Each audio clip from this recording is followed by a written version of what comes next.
Welcome to the Ambitious Introvert, the leading growth and development podcast for the estimated 56% of us who recharge by going inwards. Our purpose is to help you manage your social battery and own your energy so you can reach your true potential in your business, your career, or your life. I'm your host, Emma-Louise Parks, a former air traffic controller, entrepreneur, and a success coach with over 15 years experience.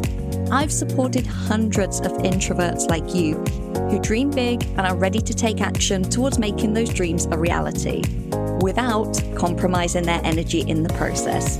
Each week, my guests and I will be sharing tips, tricks, and hacks on how to build your resilience, master your mindset, and cultivate self-leadership. Skills that will help you reach your goals without trying to be someone that you're not. We'll also be sharing valuable lessons and insights from our own personal experiences, all focused on one thing, helping you own your energy to reach your potential.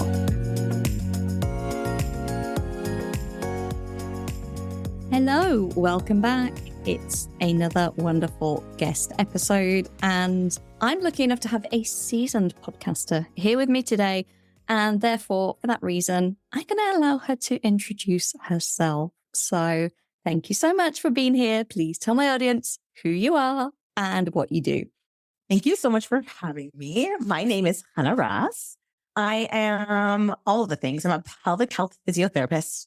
I am a women's leadership and life coach, and I'm a mother of 4. And I like to say I am a recovering perfectionist. And I'm really excited today to dive in together because the question that I always get asked by people is, how do you do it all? And the answer is, we don't. We're not going to be perfect. We're not going to do it all. The question is, what do you care about? What do you prioritize? What is important to you? And let's work on getting that done. I feel like I want you to have a t-shirt saying, I am all the things. That's a great statement. So how's that for an intro? Hello, I'm all the things. Confidence level 100, as we all should be. I'm just going to point out to anyone listening that we have chatted before. I have been a guest on your podcast. So if we sound very familiar, that is why. But it's lovely to have you here, and it's lovely to see you again. And in particular, obviously, you are all the things. So there are so many things we could talk about. But when you filled out the application for the show and, you know, knowing you and knowing my audience, I was like, perfectionism. I haven't covered it for a while. It's something that I think probably comes up with 90% of my clients and probably 90% of my peers as well. So was that, or has that been, because I'm guessing it hasn't fully eradicated, has that been a lifelong thing for you? Oh my gosh, it's a hell yes for me for that.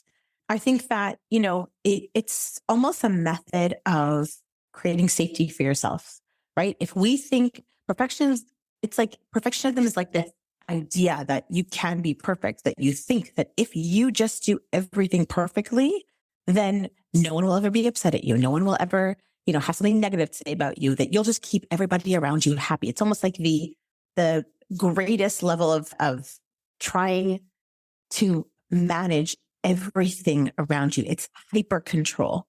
And I'm a eldest of 4 kids. And I was really good at a lot of things. And I saw early on that, people commended you if you did good things. And I was like, great, I just want more of that. And so I got into this loop very early on in my life that was like, if I can just keep everybody happy by being perfect, then everybody will be happy all the time. And no one will ever feel any negative emotions, including myself. Do you remember anything from maybe like childhood or teenage years that in particular you were like, I have to do this perfectly. This is what this means to be perfect.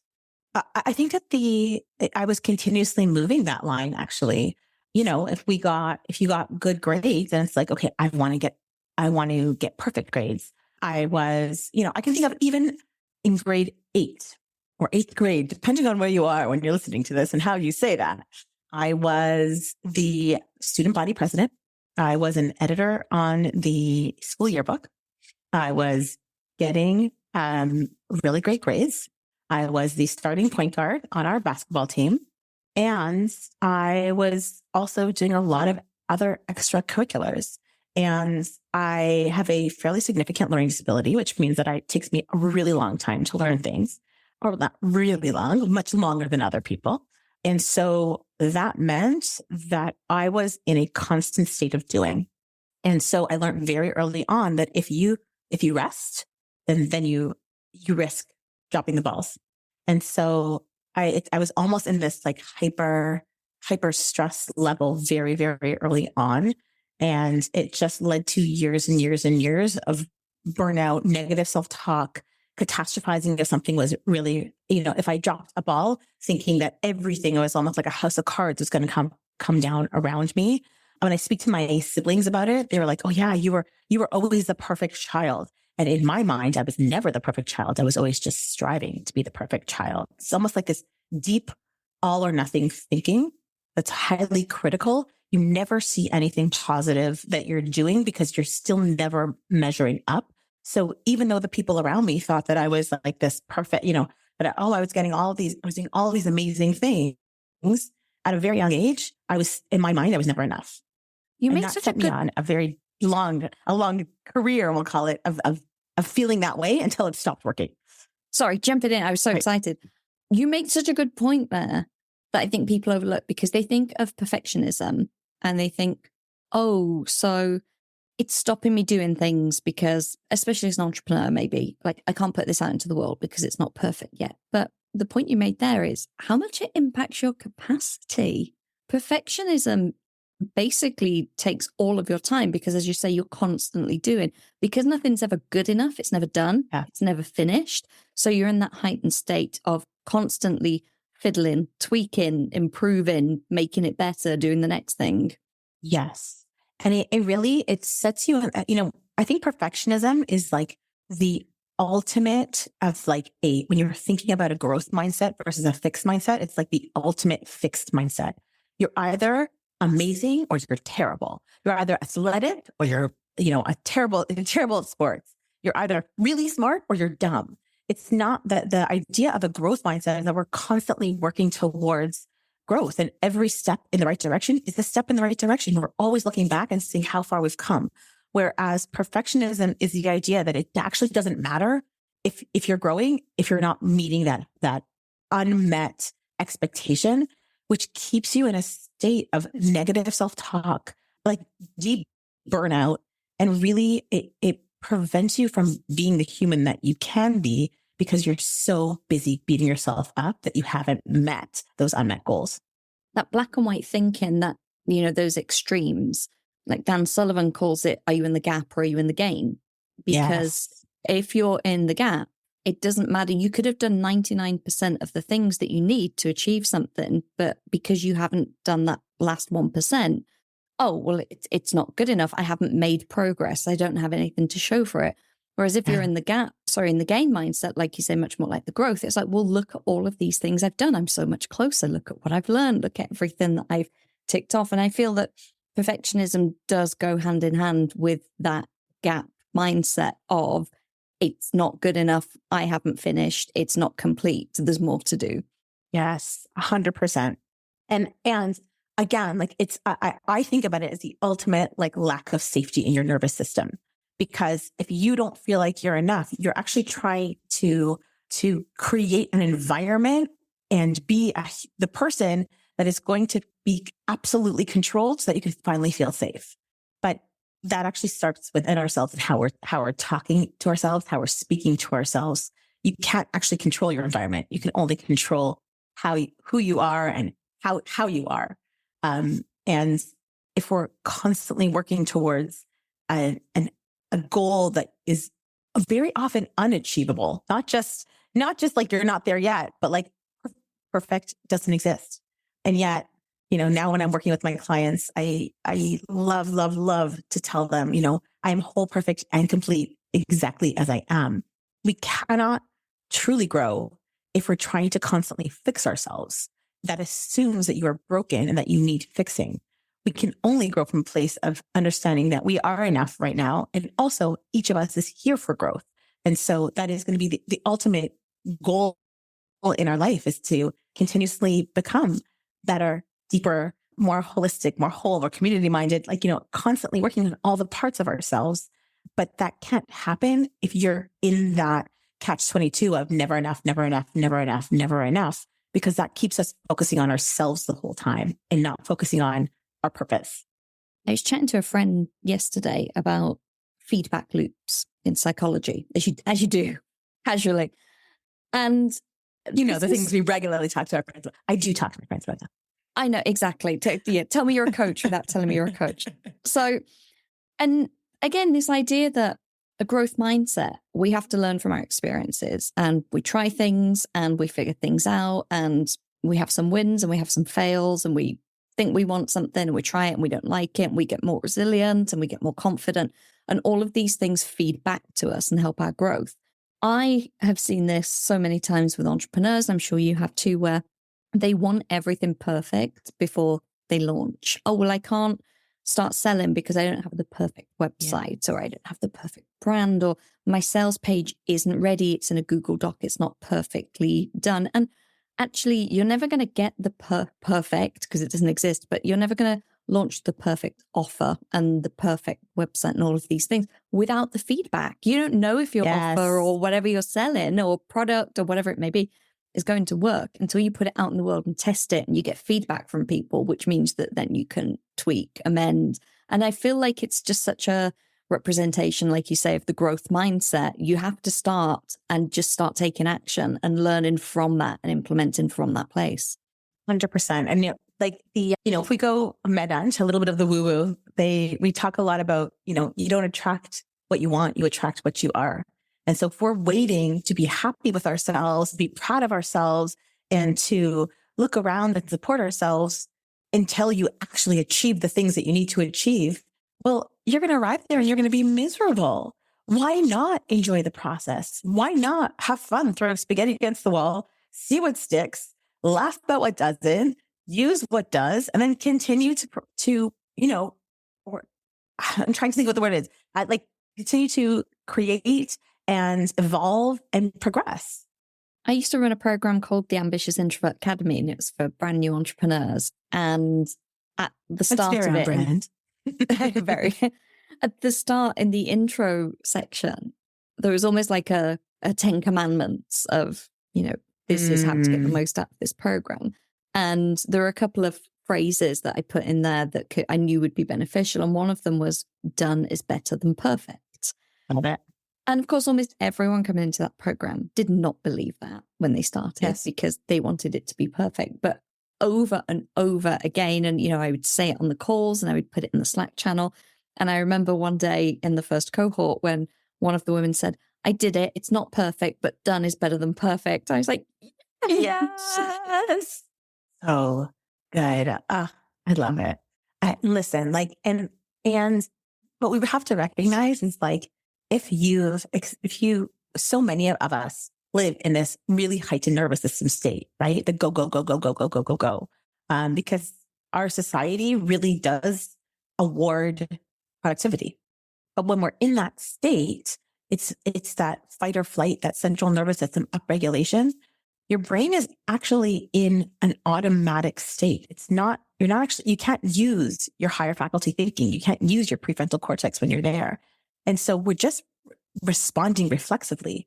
And so that perfectionism, that never enough, and when you are in that spinning circular thought process, you actually can't come up with original ideas and creative ways to solve the problems that you're being presented with. We often have to come down and slow down and take a couple breaths, reflect on maybe there is a different way to think about this, but it keeps us caught in that fight or flight. You mentioned that this had been your just way of operating for so many years since childhood. And you said that it led to, a lot of burnout and that feeling of being frazzled in your nervous system. Was there a particular event or a particular time that you realized, oh, I need to do something about this because this isn't sustainable for me? Oh, definitely. I can think of multiple examples, but I'm going to give you one that's a little bit more recent. It was right around 2018. So I have 4 children, And there's a 10-year age gap between my eldest and my youngest. And in between my third and my fourth was when I actually launched and built my physiotherapy, my women's health physiotherapy clinic. And in the early stages of any business, there needs to be hustle. And, I really like to talk about balance and, and having it all.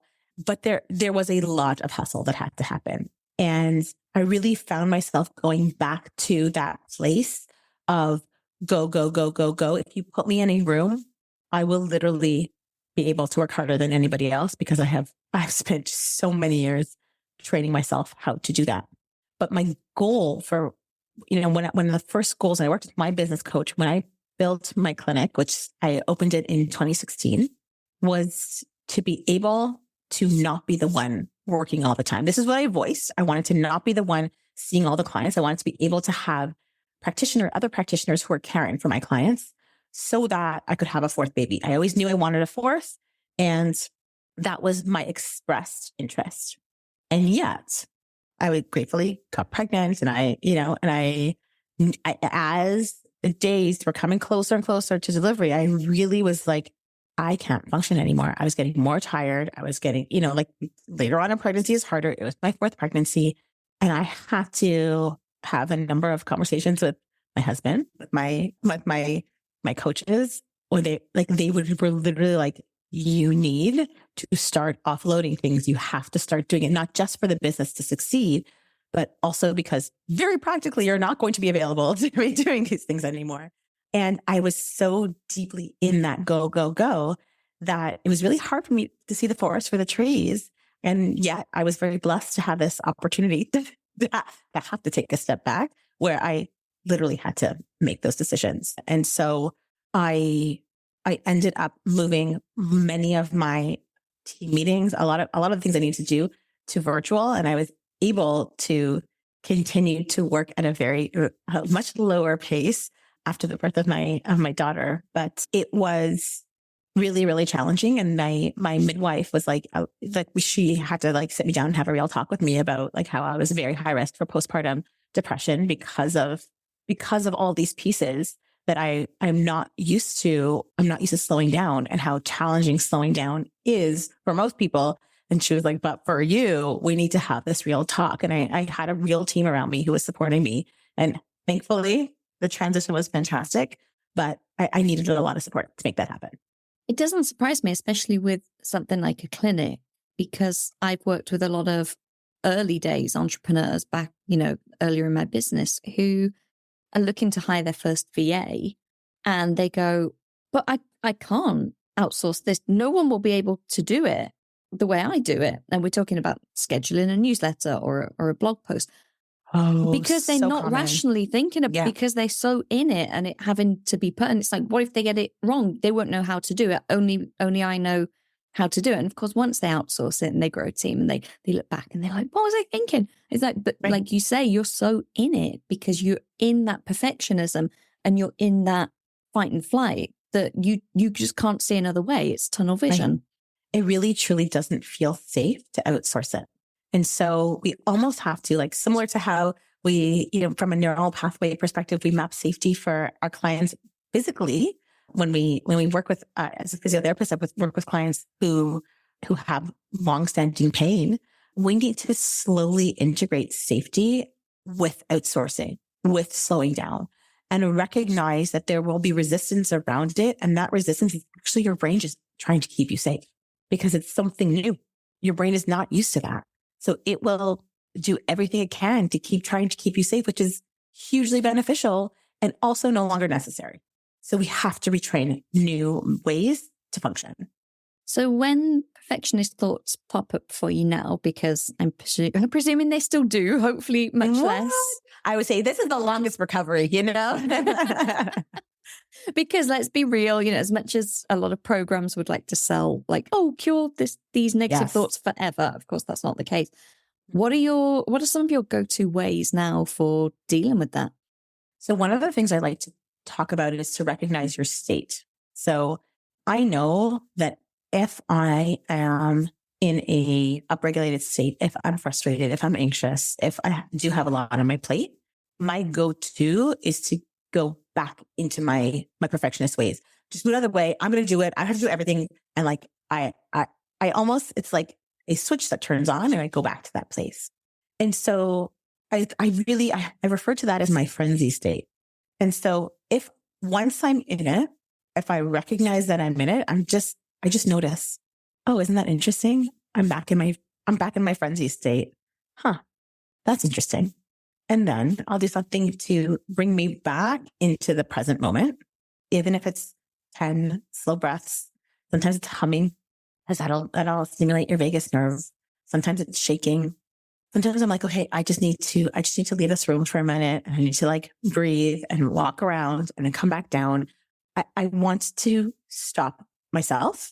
So give myself a little bit of space and then choose the state with which I want to move forward. So that might be not sending those email responses right away until I'm out of that state. So I can actually have conversations that are not with my team, that aren't like, it's not perfect, you can't do this. And be like, hey, here's something you can think about. But it's also just being kind to myself. My perfectionism is something that has truly served me. And so I'm grateful for it. And I recognize that when I start to see it again, it's often something new that I'm doing. And so it's almost like my go-to for like, how do I lay the foundations for something? And so if I'm trying to do something new and I want to do it in a new way, there's a lot of reflection that has to happen, which is I'm also a quick start. So I like to get things done. So it's just a lot of reflection, a lot of self-compassion. And it's a very long work in progress. It's like when people say another level, another devil. I feel like it's those old patterns that are so deeply ingrained in us, our default mode of operation that come up. Because I've worked with clients at very high levels of business and they go, Emma, what's happening? Like, these are the thoughts that I had on day one. Why? I thought I'd worked through this. Why is this coming up again? And it's because that's how they've operated for so long. And then, as you say, it's that feeling of unsafety, getting out of your comfort zone. There's something a little bit new. And they go, I can't believe it. Like, I worked through this when I first opened my business and here I am like approaching 7 figures. Why is this coming up? And that's exactly why, as you say, it's just trying to keep us safe when there's something new going on. 100%. Another piece that I really find very valuable is scheduling, being very, very mindful of pre-scheduling my days and my weeks, because if left to my own devices, I will spend 4 hours writing an email so that I can get it perfect. But if I only schedule 30 minutes for that email, like, time is a gas. It'll take up, any activity I choose will take up as much time as I give myself for it. And so trying to be very mindful of giving myself just, enough time, but not giving myself infinite time is really important as well. Is it Parkinson's law? I think it's Parkinson's law where the task will expand to fill the time that you allocate it. And I have to do a similar thing. I tend to work fairly well under pressure. I guess that comes from being an air traffic controller. And if I try to do something that like isn't in my zone of genius, let's say I've got to make some slides for a presentation or something. If I give myself 2 weeks to do it, it's going to take me 2 weeks and I'm going to be thinking about it the whole time. But I also know that if I set aside an hour the day before, I'm going to get it done. Yes, 100%. 100%. The other thing that I think is really important to call out around these pieces is it's never going to go away. Like you said, your client doesn't go away, but it does tend, these routine thoughts, these old thought habits tend to come up when my capacity is like my nervous system capacity is lower. So times when I haven't slept well, or I'm not eating well, or I've, just come through a lunch and I'm really tired. Like when I am physically not feeling as well, that's when those thoughts start to creep out, because your ability to reframe and I'm not on my A game. That's when they sort of start to sneak in a little bit more. And so even knowing that eating lunch helps me with my perfectionism. It sounds silly, but it's true, right? Knowing that I'm going to go to sleep at a regular time so that I'm serving myself tomorrow so that I will be able to, to be who I want to be in that moment and not, scared perfectionist.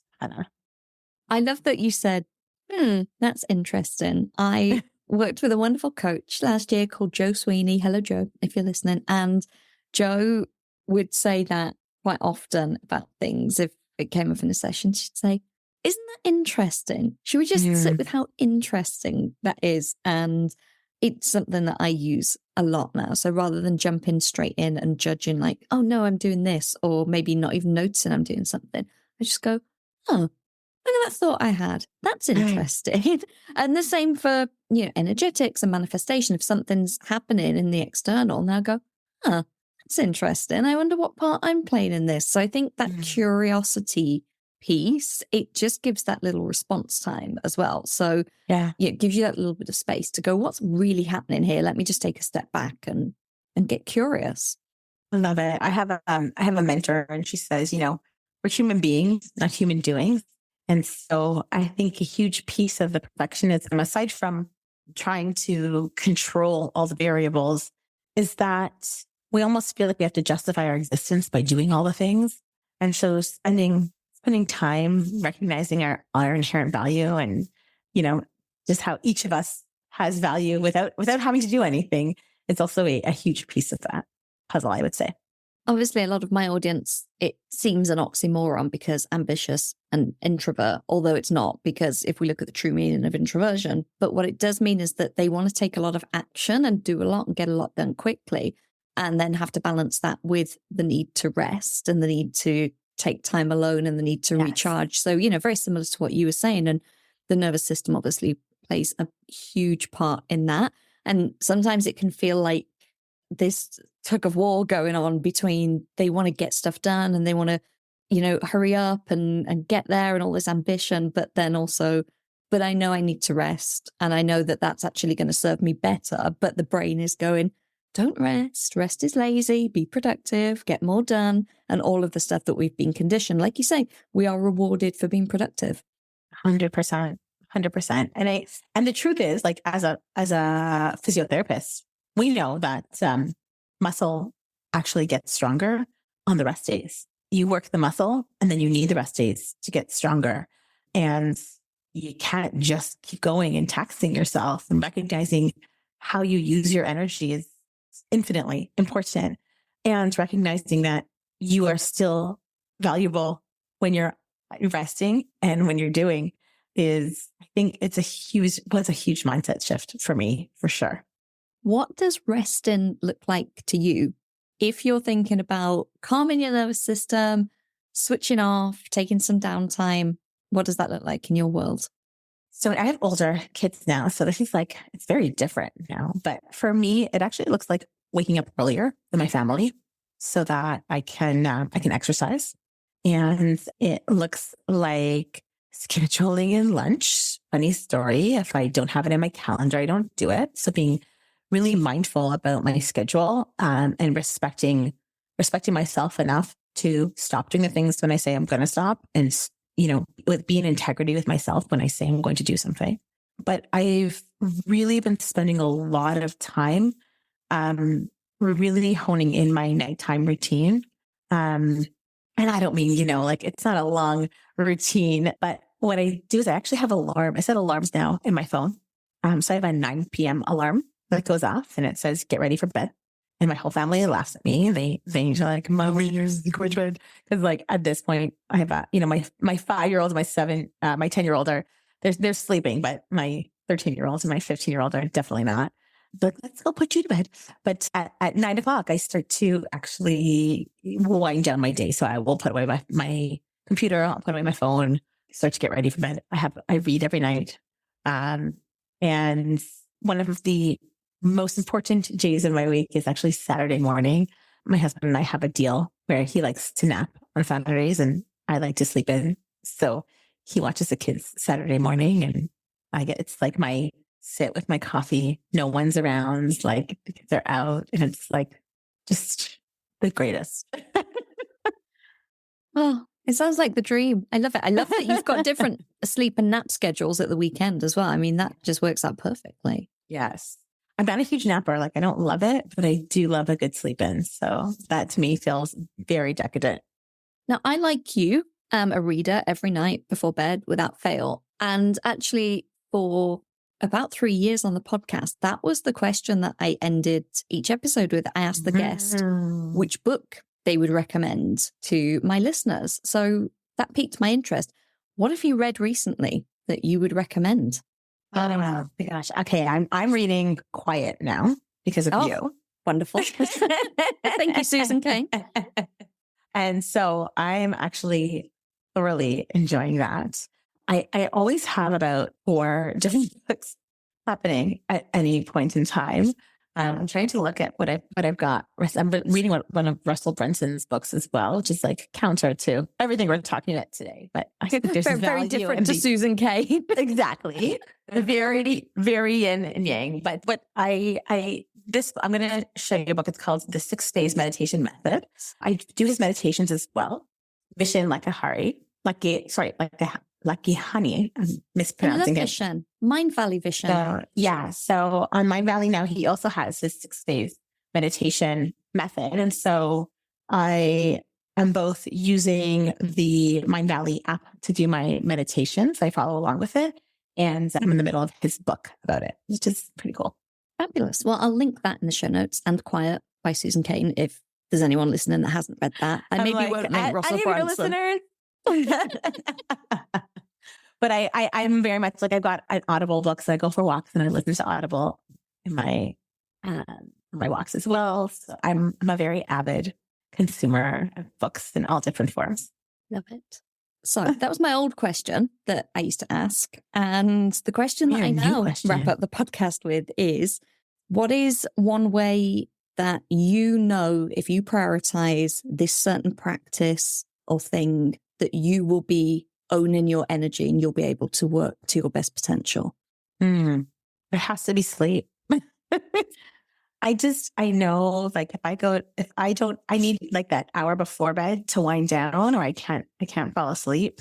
And a good night's sleep is like, oh my gosh, it's everything. I have an Aura ring now. And I spent a lot of time like playing with it, to really work on my sleep. And it's really been life-saving for me. It's been a game changer. I did notice it. I tend to notice because I've got mine on. I tend to notice as soon as someone comes on with one. I love that. I love when people share a practice that is, first off, free, because then no one has any excuse, and very accessible, and actually something that we're all doing anyway. But I am definitely with you on that. The quality of my sleep massively dictates the quality of my mood, my energy, my creative output, all of the things. 100%. Had you asked me a couple of years ago, I probably would have said, minding my mind chatter, or, speaking nicely to myself, self-compassion. But it's actually really challenging for me to do any of those things when I'm tired. And so being really mindful of my sleep has been a game changer. Thank you. Thank you so much. Thank you for being so honest and sharing your experience and taking the time to chat with me today. I'm going to put all of your links in the show notes so people can connect with you. But in the meantime, people, go and sleep. And Hannah, thank you so much for joining me. Thank you so much for having me. This has been so fun. Thank you for tuning into this week's episode. I hope that you're feeling expanded to what's possible for you, motivated to take action, and inspired about how you can start to own your energy. I share even more tools and resources on my Introverts Only email newsletter.